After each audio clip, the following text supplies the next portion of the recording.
You're listening to episode 946 of the Father Bills podcast.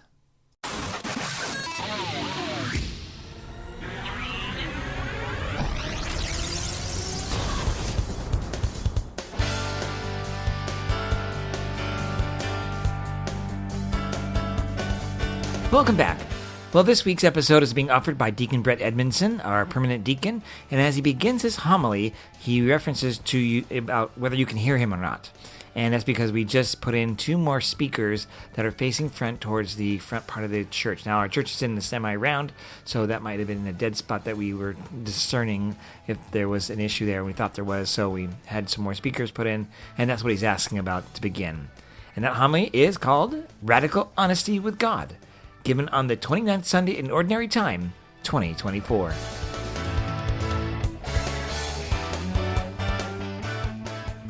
Good morning, everybody. So those of you in the middle, can you hear a little better? Maybe, maybe not. Shall I sing for you? No, Deacon Brett, do not sing. All right, well, let us know. We'll get there.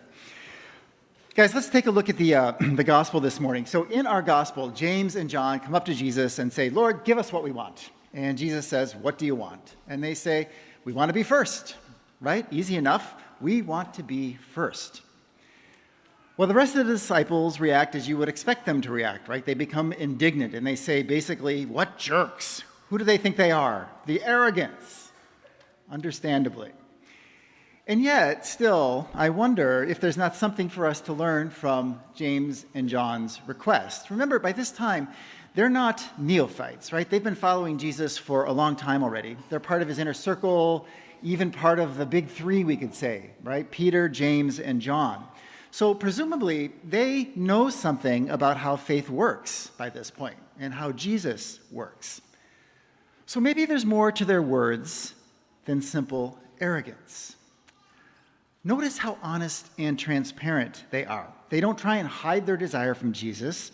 They don't dress it up in fancy language. They don't rationalize it. They don't pad it. They don't say, well, Lord, we were thinking about it, and we were thinking we could really be more effective evangelizers, but we really could use a little bit more authority, so if you could just see to give us a little bit more, that would be... No, right? They just cut right to the chase, and they just say it as it is. They say, Lord, this is what's on our hearts. We want to be first. We want to be first. And Jesus, notice his response. He doesn't reprimand them. He doesn't shame them. He doesn't scold them. He meets them where they are. And then, what does he do? He begins to lead them, to draw them deeper towards a better understanding of what true greatness is, which in the end is what they're really after, isn't it? I once heard a Jesuit speak about the spirituality of St. Ignatius, and he said Ignatius was convinced that real change requires radical honesty with ourselves and with God. Real change requires radical honesty with ourselves and with God. We can waste a lot of time and energy and heartache trying to be somebody that we're not, trying to live up to others' expectations, envying the gifts that others have, denying or minimizing or rationalizing our own weakness and sin, maybe even suppressing our own desires because we fear rejection or judgment, or maybe just because we're ashamed of them. Far better, Ignatius thought, to just be radically honest with ourselves and with God. So when it comes to prayer, to be able to just tell God what's on our heart in plain words, not to hide behind rote prayers, which aren't bad, but which don't really say anything to God if we fall into just mindless repetition. Not to dress up our prayers with lots of these and thous and other pious language, not to avoid the truth about ourselves and our lives. No, Ignatius said, just tell it like it is. Let God see you as you really are. He already does, right? He knows your innermost secrets, and you know what? He loves you utterly even with those secrets. So let him in. Tell him what you want. Tell him what you need. Tell him where you are hurting, simply and directly. So, don't say, Lord, help us play to the best of our ability today and not to get hurt. And if we don't win, it's okay, Lord. At least let us be good sports, blah, blah, blah, blah, blah. No, Say, Lord, I want to win. I want to win. Don't say, Lord, so-and-so is really difficult for me, and I know it's probably my fault. I probably need to be more patient. No, say, Lord, I can't stand this guy. Every time he opens his mouth, I want to give him a knuckle sandwich. Or say, Lord, I've tried and tried. This isn't working. Where are you? I need help. Or say even, Lord, I'm really attracted to her, and you and I both know where this is going. Help me, because I'm not very strong right now. Can you kind of hear what I'm driving at here?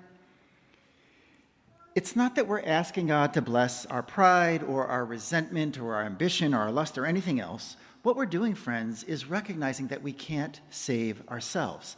And the only way God's grace and power can work on us is if we take our hand away and let him see what's really going on inside.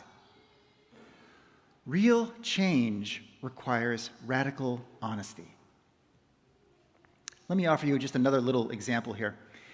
A few years ago, there was a movie, not a very well-known movie, but a good one, When the Game Stands Tall. It was about the De La Salle Spartans in Concord, California. For 11 years, they were the top-ranked high school football team, not just in California, but in the country, right? Having won 151 games in a row under their coach, Bob Ladouceur.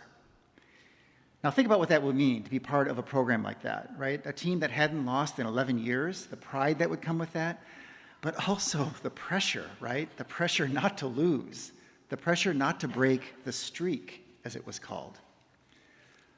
Well, prior to the 2004 season, the Spartans suffered a series of setbacks. So a group of very gifted seniors graduated, leaving both a talent and a leadership deficit. A beloved and influential player died in a tragic shooting incident. And Ladouceur himself suffered a heart attack and had to step away from coaching for several months, which was devastating for his players. Well, thankfully, eventually he was able to come back, but when he did, it was to a broken and demoralized team.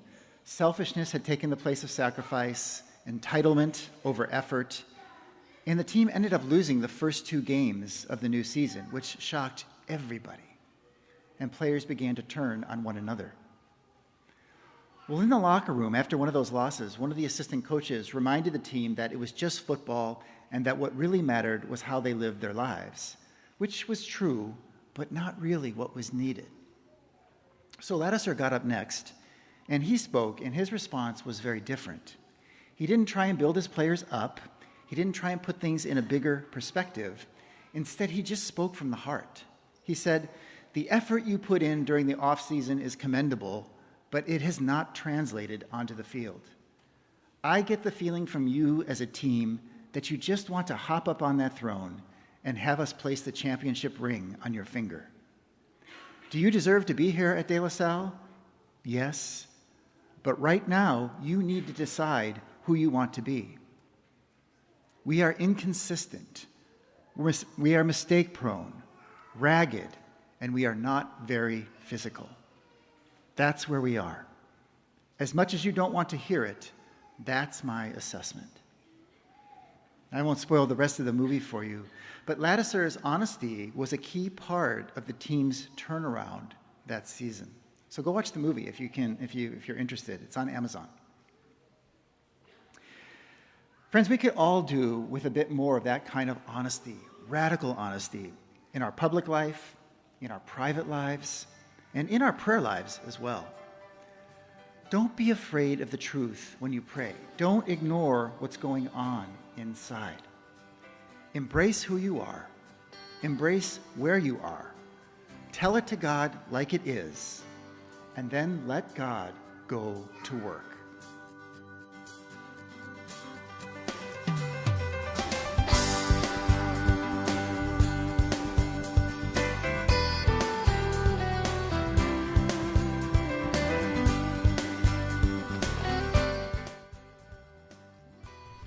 Thank you again for listening to this episode of the Father Bills podcast, and a big thank you to Deacon Brett Edmonson for his wonderful homily. He is an excellent homilist, and I do give him a hard time, but he is a wonderful person on our staff, and I'm just grateful that we're working as a team together, along with Father Anthony, who will be preaching next week.